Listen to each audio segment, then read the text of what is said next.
আপনারা দেখতে পাচ্ছেন এলাকায় কার 5 বছর আগে ছড়ের ঘর ছিল এবং এখন দুতলা বিল্ডিং হয়েছে, সেও ছিল বেনিফিশিয়ারি। আর এই সুপারি চুরি করতে যে, গরু চুরি করতে যে মারা যাচ্ছে আপনার সন্তান। কত টাকার জন্য? 100 টাকা, 200 টাকা, 500 টাকা। ওর বাড়িতে বিল্ডিং উঠে মারা যায় আপনার সন্তান। আপনার সন্তানকে এই কাজে কেন মারা যায়? এটা কি বিকল্প নাই? আছে।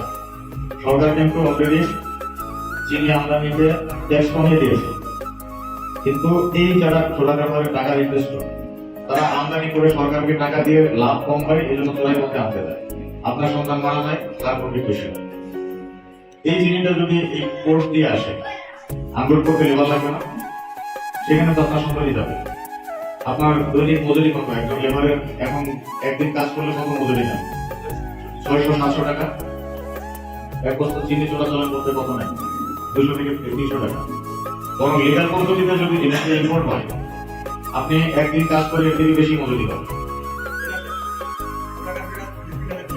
আচ্ছা, আল্লাহ তো পাচ্ছেন, তাই না?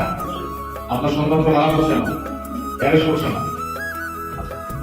তাহলে আপনি কেন আপনি নিজে কিংবা আপনার সন্তানকে জোড়া কারবারে মালামাল টানাটানের জন্য পাঠিয়ে নিজের জন্য রিস্ক পাচ্ছেন? আপনি এটা বন্ধ করেন। ক্যারিয়ার যদি না নেয়, এর উপরের লোকজন কিছুই করতে পারবে। যারা টাকা ইনভেস্ট করে তারা কখনোই ভোটার পারবে এই রিস্ক নেবে না, কারণ তারা খুব ভালো করে জানে সে ধরা পড়লে ছাড়া পাবে না কোনোভাবে।